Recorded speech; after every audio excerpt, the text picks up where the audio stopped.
You're still listening to Kumbang channel and this is KT News. I know that you're gonna have it your way or nothing at all. A Hong Kong court rejected today a challenge to an emergency law criminalizing protesters wearing face masks as activists hit the streets again in defiance of the ban despite half the city's subway stations remaining closed. Channel News Asia reported. Thousands of protesters have staged unsanctioned flash mob rallies across the strife-torn city, some vandalizing MTR stations and shops, after Hong Kong Chief Executive Carrie Lam outlawed face coverings at protests, invoking on Friday a colonial-era law that has not been used for half a century. Pro-democracy lawmakers went to the High Court today, seeking an emergency injunction against the ban, arguing the colonial-era so-called emergency powers bypassed the legislature and contravened the city's mini-constitution. But a senior judge dismissed their injunction demand. As the ruling was being delivered, two unsanctioned rallies were kicking off on both sides of Victoria Harbour, with thousands of masked protesters gathering in torrential rain. Meanwhile, at around 1 p.m. today, Jimmy Lai, owner of Apple Daily, appeared in Causeway Bay to participate in the illegal rally. During an interview with media reporters, he said that they would not be suppressed by the government and the young people would continue with their fight, Dim Sum Daily reported. Clad in black top and pants, without mask, he got off from his car near Sogo and walked together with pro-democracy legislative councillor Lam Cheuk Ting. Slogans were shouted while they walked in the rain. At around 2:30 p.m., Jimmy Lai subsequently left in his car outside Mandarin Oriental Hotel.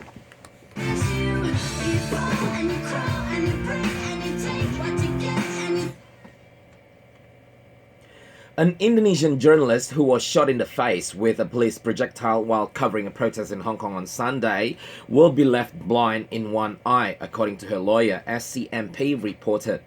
Vebi Indah Mega's legal representative, Michael Vidler, said in a statement that her doctors told her on Wednesday the injury she received would result in permanent blindness in her right eye. She was informed that the pupil of her eye was ruptured by the force of the impact. The exact percentage of permanent impairment can only be assessed after surgery, he said. Vidler said her family had visited Hong Kong and been by her bedside. The incident took place on Sunday last week while Febi, aged 39, was in the middle of a Facebook Live broadcast covering the unrest for Suara Hong Kong News, an Indonesian language newspaper in the city. The paper mainly covers stories about Indonesian migrant workers and other social issues in the city. Febi, an associate editor at Suara, came to Hong Kong in 2012.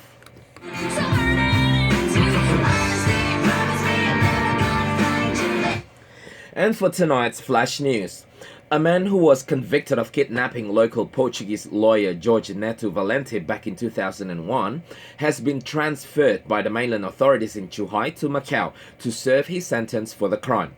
Meanwhile, according to the Judiciary Police, one person out of the 8 original culprits involved in the kidnapping remains at large until today, TDM Canal Macau reported.